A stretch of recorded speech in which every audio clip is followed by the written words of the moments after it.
29 March 2015 সাল বিশ্বকাপ ক্রিকেটের ফাইনালে অস্ট্রেলিয়ার জয়। ট্রফি বিতরণকালে উপস্থাপক প্রধান অতিথিদের নাম বলছিলেন। যখন শ্রীনিবাসন নামটি উচ্চারিত হলো তখন গ্যালারি থেকে মানিনা মানিনা স্লোগান ভেসে এলো। Mr. N. Srinivasan, chairman of the ICC. And next door to... কপাল ভালো, সেদিন শ্রীনিবাসনের পাশে সচিন টেন্ডুলকার ছিলেন। টেন্ডুলকারের নাম বলা হলে ভক্তদের হাততালির শব্দে ভেসে আসা স্লোগান চাপা পড়ে গেল। Sachin Tendulkar.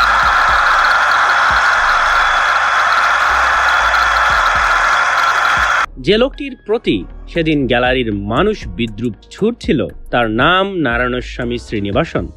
পরিচয় একজন ভারতীয় ও আইসিসির চেয়ারম্যান।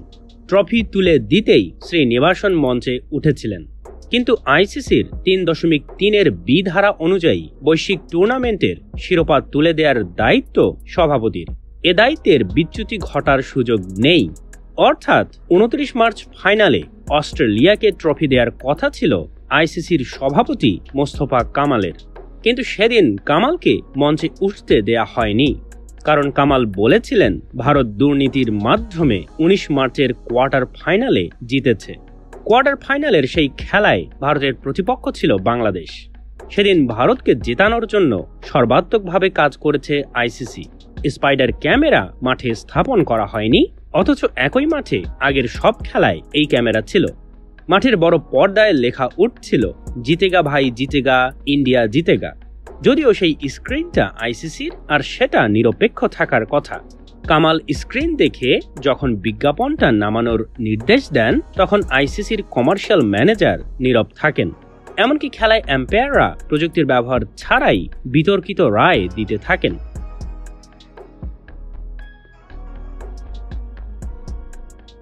ম্যাচের পরপরই আইসিসির নিরপেক্ষতার প্রশ্ন তুলে ক্ষুব্ধ প্রতিক্রিয়া জানিয়েছিলেন কামাল, যা মিডিয়ার মাধ্যমে পুরো ক্রিকেট বিশ্বে ছড়িয়ে পড়ে। ক্রিকেটে ভারতের দুর্নীতিকে সবার সামনে তুলে ধরে ভুল করেছিলেন কামাল, এজন্য কামালকে মাসুল গুনতে হয়। ফাইনালের আগে আইসিসির একটা সভা ডাকা হয়। এই সভায় শ্রীনিবাসন উপস্থিত ছিলেন। তিনি জোর গলায় দাবি করেন কামালকে ভারত বিরুদ্ধ বক্তব্যের জন্য ক্ষমা চাইতে হবে অথবা বিবৃতি প্রত্যাহার করতে হবে। কামাল বলেন 16 কোটি মানুষের জন্য এমন বিবৃতি দিয়েছি, তাদের বাদ দিয়ে এটা প্রত্যাহার করতে পারবো না। শ্রীনিবাসনের বক্তব্য ছিল, তাহলে আপনি ট্রফি দিতে পারবেন না। কামাল বলেন, আমি এখানে সভাপতি হিসেবে এসেছি, সভাপতি ছাড়া ট্রফি দেওয়ার এখতিয়ার কারো নেই। এটা সংবিধান পরিপন্থী। সংবিধান পরিবর্তন করতে চাইলে পূর্ণ 10 সদস্যের 8 সদস্যের সম্মতি লাগবে। এরপর বার্ষিক সভায় সেটা ওঠাতে হবে, আর ওই সভার সভাপতিত্ব আমি করব। সেদিনের মন্তব্যের জন্য আপনারা আমার কাছে কৈফিয়ত চাইতে পারেন। কামাল ভেবেছিলেন সংবিধানের তোয়াক্কা হয়তো ভারত করবে, কেননা আইসিসিতে ভারত ছাড়াও অস্ট্রেলিয়া, নিউজিল্যান্ড, ইংল্যান্ডের মতো শক্তিশালী দেশ আছে। কিন্তু কামাল ভাবতেও পারেননি যে ভারত ইতিমধ্যেই বিশ্ব ক্রিকেটকে সম্পূর্ণরূপে ধ্বংস করে ফেলেছে। ক্রিকেটে ভারতের কথাই শেষ কথা, বাকি দেশগুলো ভারতের হাতের পুতুল। কামালের কিছুই করার ছিল না। তিনি দেশে ফিরে এসে আইসিসির সভাপতির পদ থেকে পদত্যাগ করলেন। কোনো এক সময় ক্রিকেট ছিল নীতির খেলা। সেই খেলাকে দুর্নীতির মোড়কে আবৃত করা হয়েছে ধাপে ধাপে। একটি দেশ, সেই দেশের ক্রিকেট বোর্ড আর ক্রিকেট প্রেমীরা গলা টিপে ক্রিকেটকে হত্যা করেছে। আজকের গল্প ক্রিকেটের উত্থান আর পতনের গল্প, আর এই গল্পটা লেখা শুরু হয়েছে 3রা মে 1995 থেকে।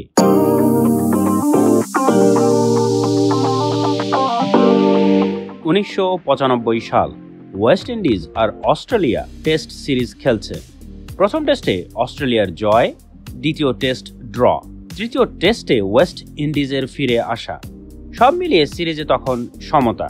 চতুর্থ ও সর্বশেষ ম্যাচ দু দলের জন্য ছিল গুরুত্বপূর্ণ। অবশ্য ওয়েস্ট ইন্ডিজের কাছে ম্যাচটির গুরুত্ব পরিমাপ অসম্ভব। গত 15 বছর ধরে ওয়েস্ট ইন্ডিজ কোনো টেস্ট সিরিজ হারেনি, আর তাই ওয়েস্ট ইন্ডিজের ক্যাপ্টেন রিচি রিচার্ডসন অবিশ্বাস্য রকমের চাপে আছেন। ম্যাচটির ফল অন্তত ড্র হলে তিনি সেই চাপ থেকে রেহাই পেতে পারেন। অন্যদিকে অস্ট্রেলিয়ার ক্যাপ্টেন মার্ক টেইলর ভাবছেন ভিন্ন কিছু। যদি অস্ট্রেলিয়া ওয়েস্ট ইন্ডিজকে হারাতে পারে, ইতিহাস দিনটিকে মনে রাখবে। খেলা শেষ হলো, আর দেখা গেল অস্ট্রেলিয়া এক ইনিংস হাতে রেখেই 53 রানে জয়ী হয়েছে। মার্ক সঠিক ভেবেছিলেন, দিনটিকে ইতিহাস মনে রেখেছে। তবে মার্ক যেভাবে চেয়েছিলেন সেভাবে নয়। দিনটিকে ইতিহাস মনে রেখেছে ক্রিকেট কিংবদন্তিদের বিদায় লগ্ন হিসেবে। বস্তুত সেই দিন থেকে আজ পর্যন্ত ক্রিকেট খুব বেশি কিংবদন্তির জন্ম দিতে পারেনি। অথচ 1995 সালের আগে ক্রিকেট বিশ্ব প্রকাণ্ড সব তারকার জন্ম নিয়মিতই দেখে এসেছে। বিশ্বাস হচ্ছে না? এই যে দেখেন ডন ব্র্যাডম্যান, সর্বকালের সেরা টেস্ট ব্যাটসম্যান। বলুন তো দেখি তিনি কবে অবসর নিয়েছেন? 1948 সালে। দ্বিতীয় অবস্থানে আছেন স্টিভ স্মিথ। স্টিভের ক্যারিয়ার শুরু হয় 2010 সালে, তিনি এখনও খেলছেন। লেন হিউটন রয়েছেন তৃতীয় অবস্থানে, তিনি অবসর নেন 1955 সালে। চতুর্থ অবস্থানে আছেন জ্যাক হবস, তিনি অবসর নেন 1930 সালে। পঞ্চম অবস্থানে দেখা যাচ্ছে রিকি পন্টিংকে, 1995 সালে তার খেলা শুরু, অবসর নেন 2012 সালে। পিটার মের অবস্থান ষষ্ঠ, তিনি 1961 সালের পর আর খেলেননি।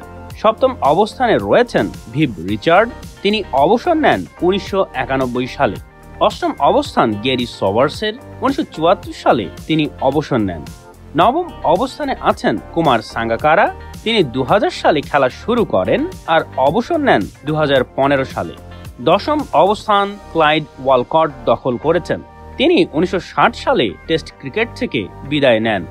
সর্বকালের সেরা টেস্ট ব্যাটসম্যানদের তালিকার 10 জনের 7 জনই অবসর নিয়েছেন 1995 সালের আগে। এই তালিকার মাত্র 3 জন 1995 সালের পর খেলা শুরু করেছেন। কিন্তু শুধু ব্যাট ধরলেই তো হয় না, ক্রিকেট তো বলেরও খেলা। হ্যাঁ, কিন্তু সেই কথা মতো যদি সর্বকালের সর্বসেরা টেস্ট বোলারদের তালিকা নিয়ে নাচানাচি করি, তবে একই ধরনের চিত্র দেখতে পাবো। সর্বকালের সেরা টেস্ট বোলার সিডনি বার্নেস অবসর নেন 1914 সালে। দ্বিতীয় অবস্থানে থাকা জর্জ লোহম্যান অবসর নেন 1896 সালে। তৃতীয় অবস্থানে আছেন ইমরান খান, তিনি ক্যারিয়ার শেষ করেন 1992 সালে। মুথিয়া মুরালীধরনের অবস্থান চতুর্থ, 2010 সালে তিনি শেষ টেস্ট খেলেন।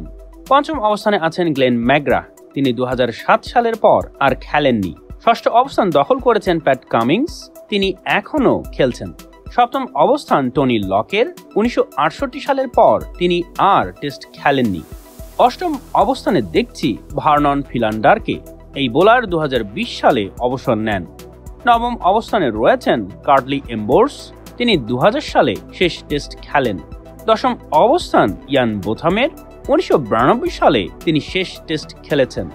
দেখেছেন, সর্বকালের সেরা 10 জন বোলারের ভিতর 6 জনেই 1995 সালের আগে অবসর নিয়েছেন, আর মাত্র 2 জন 1995 সালের পর টেস্ট খেলতে শুরু করেছেন। যোগাযোগ ব্যবস্থার অস্বাভাবিক উন্নয়ন, ইন্টারনেট আর সোশ্যাল মিডিয়ার আবির্ভাব ক্রিকেট বিশ্বকে বদলে দিয়েছে। ক্রিকেটে এখন যে পরিমাণ বিনিয়োগ হচ্ছে, আগের শতাব্দীতে তার তুলনায় কিছুই বিনিয়োগ হয়নি।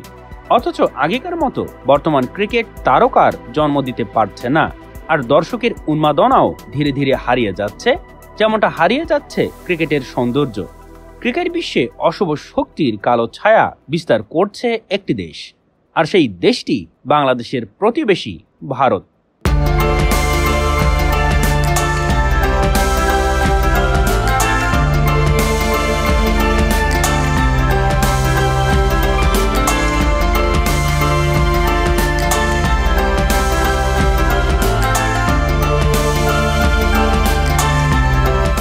আধুনিক ক্রিকেটের জন্ম ইংল্যান্ডে, কবে কে জানে। তবে 1550 সালের আশেপাশে ইংরেজরা ক্রিকেট খেলত। 1598 সালের ইতালিয়ান ইংরেজি অভিধানে ক্রিকেট শব্দটি ছিল, অর্থাৎ ক্রিকেট ততদিনে বেশ পরিচিতি লাভ করেছে। কিন্তু সম্প্রসারণের সুযোগ না দিয়ে ইংল্যান্ডে ক্রিকেট নিষিদ্ধ করা হয়।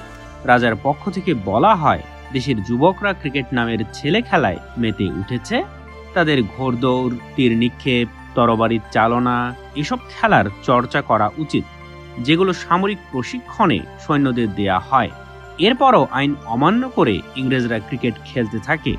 1611 সালে দুজন ইংরেজ যুবককে ক্রিকেট খেলার অপরাধে জরিমানা করা হয়েছিল। জ্যাসপার ভিনাল নামের এক লোক 1624 সালে ক্রিকেট খেলছিলেন। ক্যাচ ধরতে গিয়ে ব্যাটের আঘাতে তিনি প্রাণ হারান। জ্যাসপার প্রথম ব্যক্তি যিনি ক্রিকেট খেলতে খেলতে মারা যান। কিছু ব্রিটিশ নাগরিক সিরিয়ায় অবস্থানকালে 1676 সালে ক্রিকেট খেলে, আর এভাবেই ইংল্যান্ডের বাইরে ক্রিকেট পৌঁছে। 1787 সালে মেরিলিবন ক্রিকেট ক্লাব এমসিসি প্রতিষ্ঠিত হয়, যার পরবর্তীতে ইসিবি অর্থাৎ ইংল্যান্ড ক্রিকেট বোর্ড হিসেবে রূপান্তর ঘটে।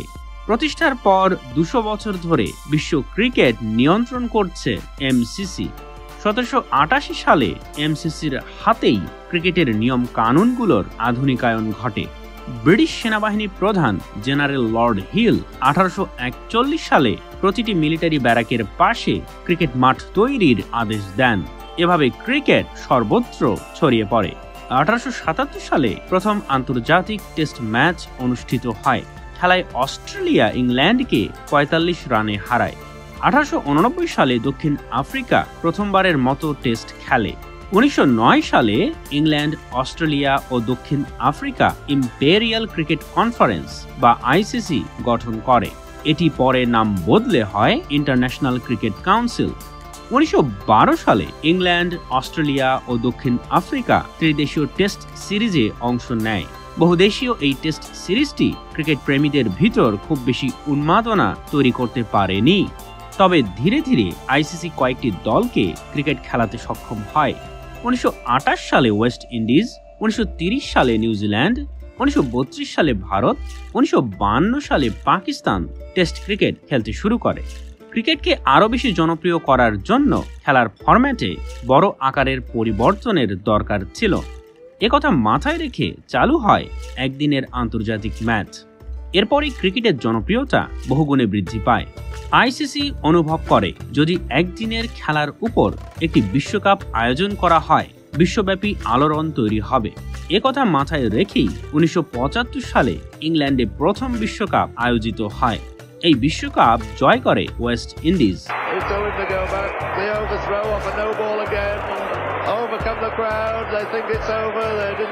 দ্বিতীয় বিশ্বকাপ অনুষ্ঠিত হয় ইংল্যান্ডে 1979 সালে। ওয়েস্ট ইন্ডিজ আবারও কাপ নেয়। পরপর দুবার বিশ্বকাপ আয়োজন করেছিল এমসিসি। ক্রিকেট বোর্ডগুলোর ভিতর একমাত্র এমসিসিরই বাজেট আর অভিজ্ঞতা ছিল বিশ্বকাপ আয়োজনের, আর তাই তৃতীয় বিশ্বকাপ আয়োজনের দায়িত্ব আবারও এমসিসির উপর পড়ে। 1983 সালে তৃতীয় বিশ্বকাপ অনুষ্ঠিত হয়। ওয়েস্ট ইন্ডিজ ছিল সবার ফেভারিট, মনে করা হচ্ছিল তারা আবারও কাপ নেবে। আর ভারত অসম্ভব, ভারতীয়রাও ভাবতে পারেনি তাদের দল ফাইনাল পর্যন্ত পৌঁছাবে, কাপ নিয়ে এত দূরের কথা। এই বিশ্বকাপের আগ পর্যন্ত ভারত 40টি ম্যাচ খেলেছে, যেগুলোর ভিতর মাত্র 12টিতে তারা জিতেছে। অর্থাৎ ভারত তখন পর্যন্ত কোনো সিরিয়াস দল ছিল না। মাসিক উইজডেন ক্রিকেট ম্যাগাজিনের প্রধান এডিটর ডেভিড ফার্থ পরিহাস করে লিখেছিলেন, আমি মনে করি ভারত যদি একদিনের খেলায় উন্নতি করতে না পারে, তাদের উচিত হবে বিশ্বকাপের মতো কঠিন প্রতিযোগিতা থেকে সরে আসা। হ্যাঁ, আমাকে হয়তো অহংকারী মনে হবে, কিন্তু আমি গ্যারান্টি দিচ্ছি যদি ভারতের মতো দল বিশ্বকাপ জেতে, তবে আমি আমার নিজের কথা চিবিয়ে খাবো। কিন্তু সবাইকে চমকে দিয়ে ভারত চলে গেল ফাইনালে। কপাল কপাল, কিন্তু কপালের জোরে আর কত দূর। সবাই তখন ভাবছে ভারত কপাল গুনে ফাইনালে গেছে ঠিকই, কিন্তু কাপ নেবে ওয়েস্ট ইন্ডিজ। কারণ ওয়েস্ট ইন্ডিজের তুলনায় ভারতের পারফরমেন্স এরকমটা ছিল যে পরপর 67 ম্যাচ হলে ওয়েস্ট ইন্ডিজের জেতার সম্ভাবনা থাকবে 66 ম্যাচ, আর ভারতের থাকবে 1 ম্যাচ জেতার সম্ভাবনা। এদিকে ভারত ক্রিকেট কন্ট্রোল বোর্ডের চেয়ারম্যান সালভে চিন্তায় আছেন। ফাইনাল ম্যাচের টিকিট শেষ হয়ে গেছে। এমন অবস্থায় ফাইনালের 2 দিন আগে ভারতের একজন ক্ষমতাধর মন্ত্রী সালভেকে ফোন দিয়েছেন। মন্ত্রীর দরকার 2টি টিকিট। ভারত ফাইনাল খেলছে, টিকিট জোগাড় করা কোনো ব্যাপার, এরকমটাই সালভে মন্ত্রীকে বলেছেন। কিন্তু সালভে ভাবতে পারেননি এমসিসি তাকে পাত্তা দেবে না। সালভে এমসিসিকে 2টি অতিরিক্ত টিকিটের অনুরোধ করলেন। এমসিসি বলল বিসিসিআইকে আর অতিরিক্ত টিকিট দেয়া হবে না। অপমান, অপমান, অপমান। এই অপমানের প্রতিশোধ নেয়ার ক্ষমতা সালভের তখন ছিল না। সালভে ঈশ্বরের কাছে দাবি করলেন ভারত ফাইনালে ওয়েস্ট ইন্ডিজকে হারাবে। আর কোনো মানুষ, সে যেই হোক না কেন, যখন মন থেকে কিছু চায় সেটা ঘটতেই হবে, তা যতই অসম্ভব হোক না কেন। This Indian side, and here's a man who's been largely responsible for it over the last 2 weeks.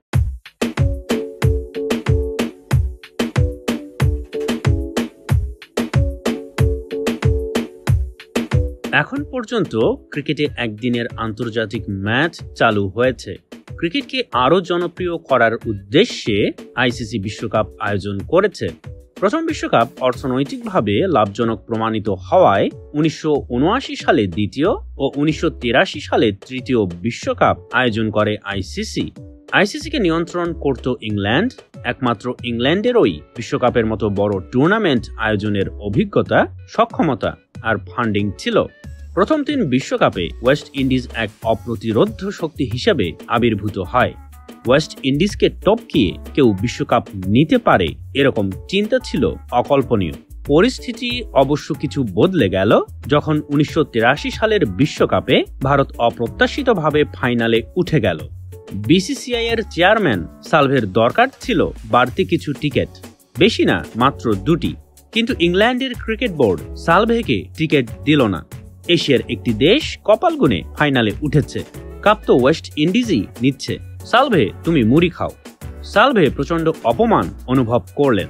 মাত্র 2টি টিকিট চেয়েছিলেন তিনি, দেয়া হয়নি। তিনি ঈশ্বরের কাছে অকল্পনীয় কিছু আশা করলেন, ভারত ওয়েস্ট ইন্ডিজকে হারাবে। সালভের প্রার্থনা বৃথা গেল না। ফাইনালে সকল প্রতিকূলতাকে মোকাবিলা করে ভারত বিশ্বকাপ জিতল। এর আগে ডেভিড ফার্থ বলেছিলেন ভারত বিশ্বকাপ জিতলে নিজের কথা চিবিয়ে খাবেন। ফার্থ কথা রেখেছিলেন। নিজের কথা কাগজে লিখে ওয়াইনের সাথে চিবিয়ে খেয়েছিলেন তিনি। খুব কম সংখ্যক মানুষই বুঝতে পেরেছিল যে 1983 সালের ভারতের বিশ্বকাপ ক্রিকেট দল মেজাজ, শক্তি, সামর্থ্য আর সৃজনশীলতায় ছিল অনন্য। আগের দলগুলোর সাথে এই দলের তফাৎ ছিল আকাশ পাতাল। বিশ্বকাপ জেতার পর সালভে ফিরে এলেন দেশে একটি টার্গেট নিয়ে। আগামী বিশ্বকাপ ভারতে আয়োজন করে তিনি ইংরেজদের শখের খেলাকে হরণ করতে চান, যেভাবে ইংরেজরা টিকিট না দিয়ে সালভের সম্মান হরণ করেছিল।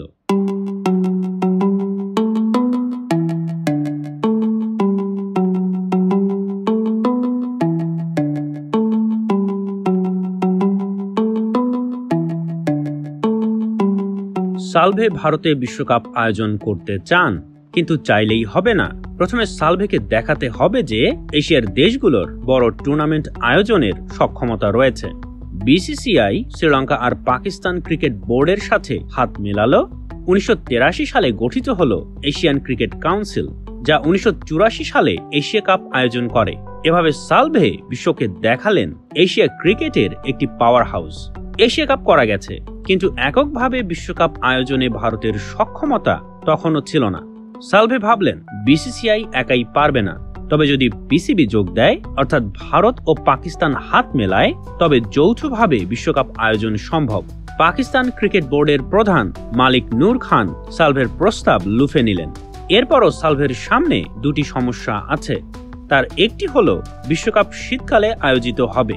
যদি ভারতের আবহাওয়ায় 60 ওভারের ম্যাচ করতে হয়, তবে আলোর অভাবে খেলা শেষ করা যাবে না। সালভে প্রস্তাব করলেন তবে খেলা 50 ওভারের করা হোক। দ্বিতীয় সমস্যা ছিল বিসিসিআই বাজেট পাবে কোথা থেকে। সালভে ইন্দিরা গান্ধীর মাধ্যমে ধীরুভাই আম্বানির কাছে পৌঁছান। সালভে চান আম্বানি বিশ্বকাপের স্পন্সর হবেন। আম্বানি খুব সহজেই রাজি হয়ে গেলেন। সে সময়ে আইসিসির পূর্ণ সদস্য দেশ ছিল 7টি আর সহযোগী সদস্য দেশ ছিল 21টি। ভারত পাকিস্তান আইসিসির স্থায়ী ও সহযোগী সদস্য দেশগুলোর পেছনে 8 মতো লেগে গেল। পরের বিশ্বকাপ ইংল্যান্ডে হলে সহযোগী দেশগুলো যে টাকা পাবে, ভারত পাকিস্তানে হলে তার 5 গুণ পাবে। স্থায়ী সদস্যদের ক্ষেত্রে টাকা অনুরূপভাবে বেড়ে হবে 4 গুণ। বিশ্বকাপ কোথায় হচ্ছে এই প্রশ্নে যখন ভোটাভুটি হলো, দেখা গেল ভারত পাকিস্তানের পক্ষে 16 আর ইংল্যান্ডের পক্ষে 12 ভোট পড়েছে, যা প্রমাণ করে টাকার রাজনীতির জয় অনিবার্য।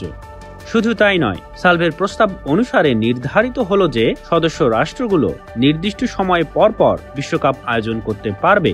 একে বলে রোটেশনাল পলিসি।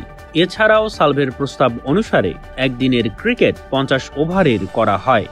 1983 সালের বিশ্বকাপের ফাইনালে 2টি টিকিট না দিয়ে ইংল্যান্ড ক্রিকেট বোর্ড সালভেকে অপমান করেছিল। সালভে ভারতে বিশ্বকাপ আয়োজন করে সেই অপমানের প্রতিশোধ তুললেন। ক্রিকেট ইংরেজদের খেলা হিসেবে পরিচিত ছিল, কিন্তু 1987 সালের পর থেকে খেলাটি ইংরেজদের হাতছাড়া হয় এবং বিশ্বজনীন রূপ লাভ করে। নিঃসন্দেহে এটা ছিল ক্রিকেটের সর্বোচ্চ গৌরবোজ্জ্বল সময়। তবে এরপরেই এমন কিছু একটা ঘটবে যা পুরো ক্রিকেট বিশ্বকে তছনছ করে ফেলবে।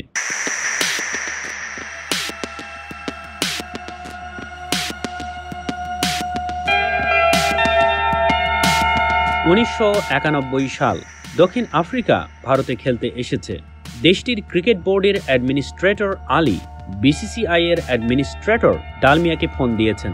আলী জানতে চান বিসিসিআই কিভাবে ও কত টাকার বিনিময়ে খেলা সম্প্রচার করছে।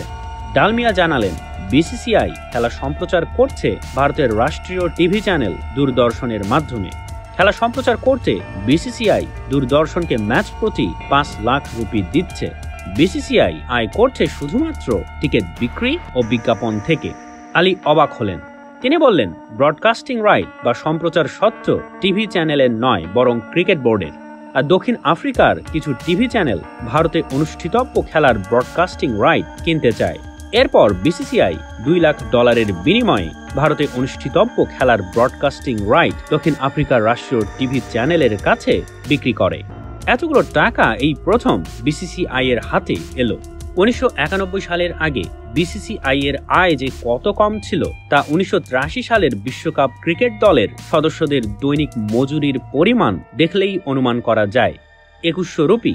হ্যাঁ, সদস্য প্রতি মাত্র 2100 রুপির বিনিময়ে ম্যাচ খেলে ভারতীয় ক্রিকেট দল বিশ্বকাপ জিতেছিল। 1991 সালের পর থেকে বিসিসিআই বিপুল পরিমাণ টাকা আয় করতে থাকে ব্রডকাস্টিং রাইট বিক্রি করে।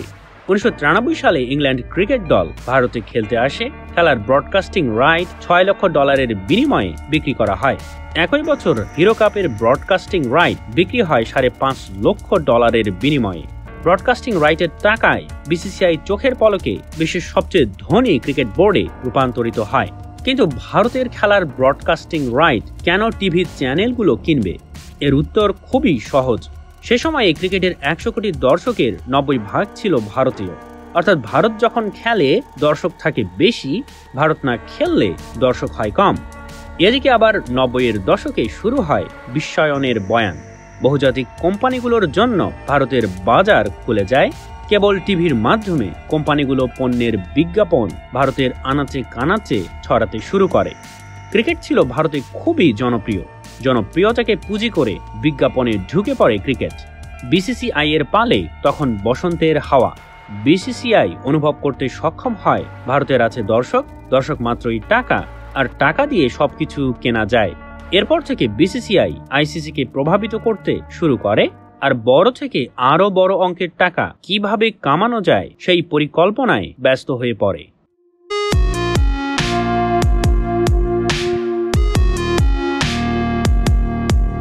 রোটেশনাল পলিসি অনুসারে 1996 সালের বিশ্বকাপ ইংল্যান্ডে হবার কথা। ইংল্যান্ড ক্রিকেট বোর্ড আইসিসিকে পর্যাপ্ত বাজেটও দেখিয়েছে, সবকিছু ঠিকঠাক। কিন্তু মার্কার রেনহাস নামের এক ব্রডকাস্টার বিসিসিআই এর কাছে লোভনীয় প্রস্তাব নিয়ে এলো। যদি ভারত বিশ্বকাপ আয়োজন করে তবে মার্ক $1.40 কোটি বিনিময়ে বিশ্বকাপের ব্রডকাস্টিং রাইট কিনবে। ডালমিয়ার চক্ষু ছানাবড়া। এতগুলো ডলার? রোটেশনাল পলিসি বাদ, খেলা ভারতে হবে। ইংল্যান্ড মুড়ি খাও। বিসিসিআই আইসিসির কাছে ইসিবির থেকেও বেশি টাকার প্রস্তাব করলো। টাকার লোভে আইসিসি খেলা নিয়ে গেল ভারতে। এভাবে ক্রিকেট বিক্রি হয়ে গেল টাকার কাছে। কিন্তু ডালমিয়া এখানেই থামবার পাত্র নন। তিনি চান আইসিসিকে সরাসরি নিয়ন্ত্রণ করতে, অর্থাৎ আইসিসির চেয়ারম্যানের চেয়ার তারই চাই। আইসিসির চেয়ারম্যান নির্বাচিত হতো ভোটাভুটির মাধ্যমে, কিন্তু ইংল্যান্ড এমনভাবে প্রার্থী বাছাই করত যাতে ইংল্যান্ডের স্বার্থ সুরক্ষিত থাকে। যখন ডালমিয়া আইসিসির চেয়ারম্যান হতে চাইলেন, ইংল্যান্ড শঙ্কিত হয়ে পড়ল। ক্রিকেটের মতো আইসিসিও ইংল্যান্ড হারাতে চায় না। এদিকে ডালমিয়া নাছোড়বান্দা, তিনি একটা উপায় খুঁজে বার করলেন। সে সময়ে স্থায়ী সদস্য ছাড়াও সহযোগী সদস্যরা আইসিসির চেয়ারম্যান নির্বাচনে ভোট দিতে পারত। তবে টাকা না থাকায় সহযোগী সদস্যরা ইংল্যান্ডে গিয়ে ভোটাভুটিতে অংশ নিতে পারত না। ডালমিয়া সহযোগী সদস্যদের ইংল্যান্ডে আসার সব খরচ বহন করলেন। 1997 সালে আইসিসির চেয়ারম্যান নির্বাচন অনুষ্ঠিত হল। ডালমিয়া 16 ভোট পেয়ে জয়ী হন, আর এভাবেই একজন ভারতীয় আইসিসির চেয়ারম্যানের চেয়ার দখল করলেন। আইসিসির চেয়ার দখল করার পর বিসিসিআই ক্রিকেটকে দুর্নীতির অতল গহ্বরে টেনে নিয়ে যায়।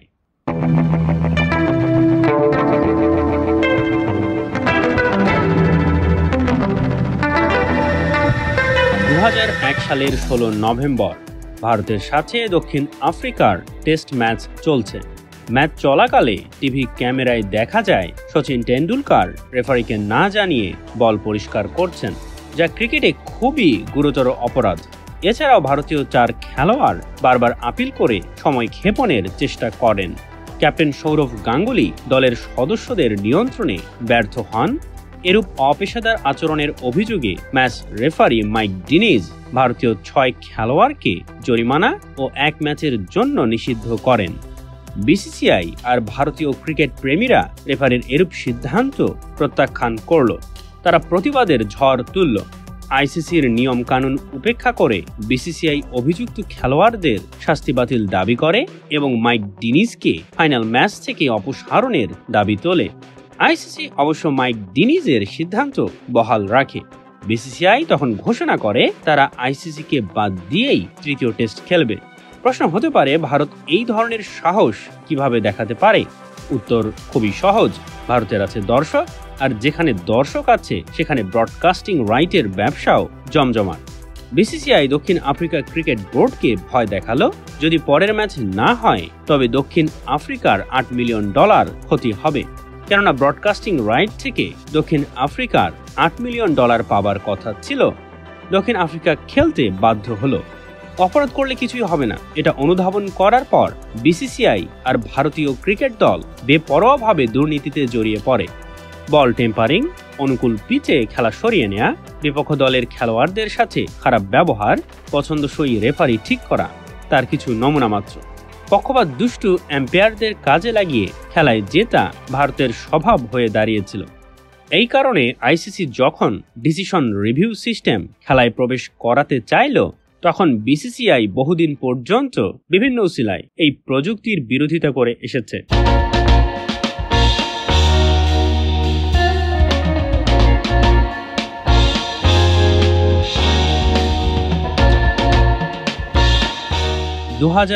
সাল আবারও এসেছে বিশ্বকাপ। 4টি গ্রুপ, 16টি দল, প্রতি গ্রুপ থেকে 2টি করে মোট 8টি দল সুপার 8-এ উঠবে। এই সুপার 8 থেকে 4টি দল সেমিফাইনালে, সেমিফাইনাল থেকে 2টি দল ফাইনালে খেলবে। খুব ভালো সিদ্ধান্ত, কেননা বিশ্বকাপে অনেকগুলো দল খেলছে, কথাটার মানে ক্রিকেট বিস্তৃত হচ্ছে। বিশ্বকাপের এই ফরম্যাটটি ছোট ছোট দলগুলোর জন্য ভালো ছিল। যদি কোনো দল গ্রুপ পর্বে 2টি খেলায় ভালো করতে পারে তবে তার সুপার 8-এ যাবার সম্ভাবনা থাকে। কিন্তু গ্রুপ পর্বে খেলা চলার সময় বড় ধরনের দুর্ঘটনা ঘটে গেল। অপ্রত্যাশিতভাবে ভারত আর পাকিস্তান গ্রুপ পর্ব থেকে বাদ পড়ে গেল। তো সমস্যা কি? কেউ ভালো না খেললে বাদ যাবে, স্বাভাবিক। খেলা হলে ব্যাপারটা এরকম ভাবেই চিন্তা করা যেত। কিন্তু ক্রিকেট কেবল খেলা নয়, এটা জুয়া খেলাও বটে। ভারত গ্রুপ পর্ব থেকে বাদ পড়ার মানে হলো সুপার 8, সেমিফাইনাল, ফাইনাল খেলা হবে ভারতীয় দর্শক ছাড়াই। কিন্তু ক্রিকেটের অধিকাংশ দর্শক ভারতীয়, অর্থাৎ 2007 সালের বিশ্বকাপ শুরুতেই দর্শক হারিয়ে ফেলল। যারা বহু টাকা দিয়ে ব্রডকাস্টিং রাইট কিনেছে তাদের তো মাথায় হাত, কারণ টিভিতে সব ধরনের কোম্পানির বিজ্ঞাপন কমে গেল। আইসিসির উপর ব্রডকাস্টারদের আস্থার তখন বেহাল দশা। এরপর থেকে বিশ্বকাপ আয়োজনে আইসিসি খুবই সতর্ক হয়ে যায়। গ্রুপ পর্বকে গুরুত্ব দিয়ে অধিকাংশ খেলা বিশ্বকাপের প্রাথমিক স্তরে বন্টন করা হয়, যাতে অধিকাংশ খেলা শেষ না হওয়া পর্যন্ত ভারত বিশ্বকাপে থাকে। এভাবে শুধুমাত্র ভারতীয় দর্শকদের কথা বিবেচনা করে বিশ্বকাপকে শক্তিশালী দলগুলোর জন্য সহজ করা হয়, কেননা একটানা অনেকগুলো ম্যাচে ভালো খেলে পরের স্তরে ওঠার ক্ষমতা ছোট ছোট দলগুলোর থাকে না, থাকে বড় দলগুলোর।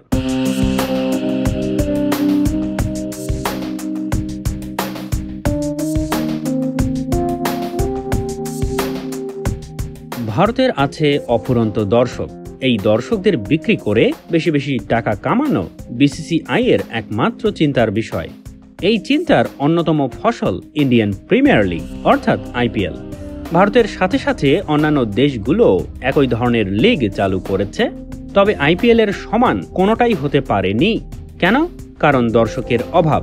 দর্শকের দৃষ্টি যেন ভারতের বাইরে না যায় সেটা নিশ্চিত করে বিসিসিআই একটা অদ্ভুত নিয়ম চালু করেছে। যে কোনো দেশের ক্রিকেটাররা আইপিএল খেলতে পারে, তবে ভারতীয় ক্রিকেটাররা বাইরের লিগে খেলতে পারে না। ভারতীয় খেলোয়াড়রা বাইরের দেশের লিগে খেলতে না যাওয়ায় ওইসব লিগের খেলা ভারতীয় দর্শকরা দেখে না, ফলে ওইসব লিগ আইপিএল এর মতো জমজমাট হতে পারেনি। প্রশ্ন হতে পারে অন্যান্য ক্রিকেট বোর্ডগুলো কেন তাদের প্লেয়ারদের আইপিএল খেলতে দেয়, তারা কেন বিসিসিআই এর হাতের পুতুল হয়ে আছে? কারণ দর্শক। কোন ক্রিকেট বোর্ড যা আয় করে তার বড় অংশ আসে দর্শক থেকে, অর্থাৎ ব্রডকাস্টিং রাইট থেকে। যদি কোনো দেশের ক্রিকেট বোর্ড বিসিসিআই এর বিরোধিতা করে, ভারতীয় ক্রিকেট দল সেই দেশের সাথে খেলবে না, ফলে ব্রডকাস্টিং রাইটের বড় অঙ্কের টাকা ক্রিকেট বোর্ডটি হারাবে। বিসিসিআই অন্যান্য দেশের ক্রিকেট বোর্ডগুলোকে নিয়ন্ত্রণ করছে তা পরিষ্কার করে বলেছেন শ্রীলঙ্কার বিশ্বকাপ জয়ী অধিনায়ক অর্জুনা রানাতুঙ্গা। 2018 সালের দিকে শ্রীলঙ্কার ক্রিকেট হঠাৎই ভেঙে পড়ে। রানাতুঙ্গা এরূপ পরিস্থিতির জন্য বিসিসিআইকে দায়ী করেন। তিনি বলেন, জয় শাহ শ্রীলঙ্কার ক্রিকেটকে নিয়ন্ত্রণ করছেন এবং তার বাবা ভারতের স্বরাষ্ট্রমন্ত্রী অমিত শাহর প্রভাব খাটিয়ে শ্রীলঙ্কা ক্রিকেট বোর্ডকে ধ্বংসের পায়তারা করছেন। রানাতুঙ্গা আরও অভিযোগ করেন, লঙ্কান বোর্ড কর্মকর্তারা সবাই বিসিসিআই এর আজ্ঞাবহ।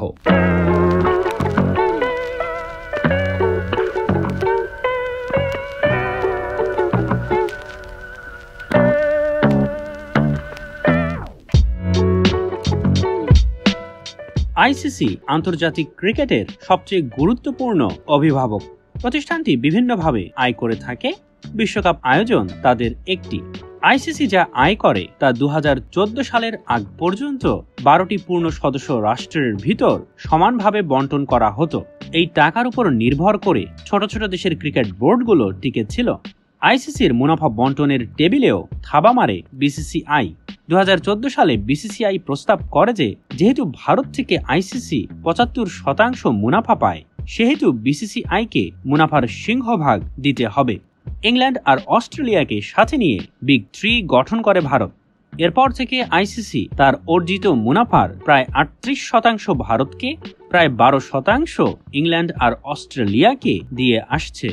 বাকি প্রায় 38% অর্থ স্থায়ী সদস্যরা পেয়ে থাকে। সহযোগী সদস্যগুলো পায় অবশিষ্ট 12% মতো। মুনাফা বন্টনের আইসিসির এরূপ সিদ্ধান্ত ছোট ছোট দেশের ক্রিকেট বোর্ডগুলোকে প্রায় নিষ্ক্রিয় করে ফেলেছে। টাকা নেই, আর তাই ছোট ছোট দেশগুলোয় ক্রিকেটার তৈরি হচ্ছে না, লিগ গড়াচ্ছে না। কোনো এক সময় ওয়েস্ট ইন্ডিজ বিশ্ব ক্রিকেট নিয়ন্ত্রণ করলেও আজ ওয়েস্ট ইন্ডিজের শোচনীয় অবস্থা। 2003 সালের বিশ্বকাপ সেমিফাইনাল খেলা কেনিয়ায় ক্রিকেট তো মরেই গেছে।